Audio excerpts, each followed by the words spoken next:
Price லார்டுங்க. இயேசு கிறிஸ்து உங்களை வாழ்த்துக்கிறேன். இந்த நாளில் கூட தேவனுடைய விசேஷமான தேவனுடைய வார்த்தை என்ன தெரியுங்களா? ஒரு மனிதனுடைய வாழ்க்கையில் ஒரு பாவம் இருந்துச்சுங்களேன், அவனால் ஜெபிக்க முடியாது. ஆனால் ஜெபிக்கிற மனுஷன் பாவம் செய்ய மாட்டான்.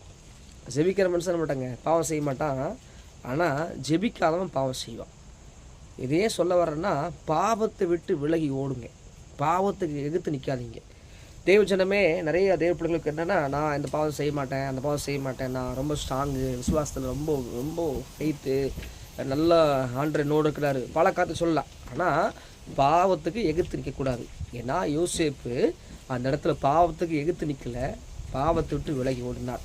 இந்த உலகத்தில் பாவம் எல்லா இடத்துல பாவம் பெருகி நிற்குது. எல்லா இடத்துல பாவம் இல்லாத பட்டணமே இல்லை, பாவம் இல்லாத உலகமே இல்லை. எல்லா இடங்களிலும் பாவம் பெருகி நிற்குது. என்ன பாஸ்டர் எல்லா பக்கம் பாவங்கிறீங்க, எங்கே போய் நான் பாஸ்டர் இருக்க முடியும்னு சொல்லலாம். ஆனால் நம்ம இந்த பாவமான சூழ்நிலைகள் வரும்போது அந்த இடத்துல நீங்கள் விலகி நீங்கள் ஓடணும். சங்கீதம் 1 ஆண்டு சொல்கிறாரு, துன்மார்க்குடைய ஆலோசனை நடவாமலும் பாவிகள் வழியில் இல்லாமலும் பரிகாசல் உட்கார இடத்துல நீங்கள் உட்காராத வசனம் சொல்லுது. அப்போது பாவி இருக்கிற இடத்துல நம்ம அதை உட்காரக்கூடாதுங்க. நம்ம பாவம் செய்கிற இடத்துல உட்காரக்கூடாது. பாவத்தில் பாவமாக இருக்கிறவன் ரசிக்கப்பட்டுருக்கிறீங்க, அவன் குடிக்க போகிறான், கூப்பிட்றான், அங்கே நீங்கள் நிற்க உங்களுக்கு வேலை இல்லை. அப்போது ஒரு கெட்ட விதை பேசுகிறான், அந்த இடத்துல நிற்க உங்களுக்கு வேலை இல்லை.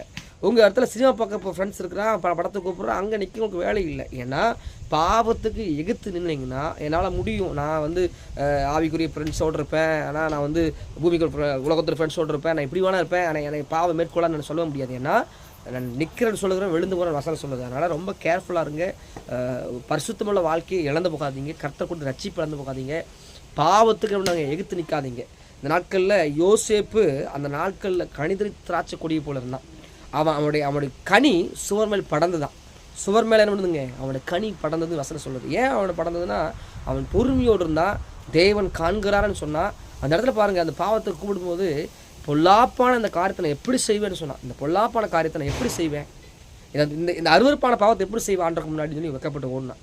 அந்த இடத்துல அவன் ட்ரெஸ்ஸை விட்டு ஓடினான். இது ஒரு சிலர் சொல்லுறது ஞான புத்தியில் சொல்லுவாங்க, அதெல்லாம் இன்னும் கூட அவங்க பேசுவாங்க. இல்லைங்க, பாவத்தை விட்டு விலகி ஓடணும். பாவம் இருக்கிற இடத்துல நம்ம நிற்கக்கூடாது.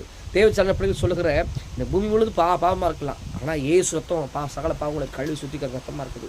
அதனால் பாவத்துக்கு எதிர்த்து நிற்கவே நிற்காதீங்க.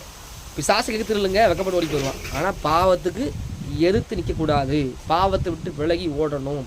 அசுத்த வார்த்தை பேசுகிறவங்க, கெட்ட வார்த்தை பேசுகிறவங்க, குடிக்கிறவங்க, இனிமேல் அசுத்தமான பாறைகளை பேசுகிறவங்க கிட்ட நீங்கள் என்ன பண்ணுங்க, விலகி ஓடுங்க. ஏன்னா இந்த இதுலேயும் கரப்ஷன் ஆயிரும். அவங்க என்ன செய்கிறாங்க, நம்ம செஞ்ச என்ன அப்படிங்கிற மாதிரி ஒரு எண்ணத்துக்கு வந்துடும். அதுக்காக அவங்கள வெறுக்கலை, அவங்க நேசிக்கிறோம், அவங்க மேலே கிருபையாக இருக்கிறோம், அவங்க மேலே தயவாக இருக்கிறோம். ஆனால் உங்கள் வாழ்க்கையை பரிசுத்தமாக வாழுங்க. தேவன் உங்களை காண்கிறாரு.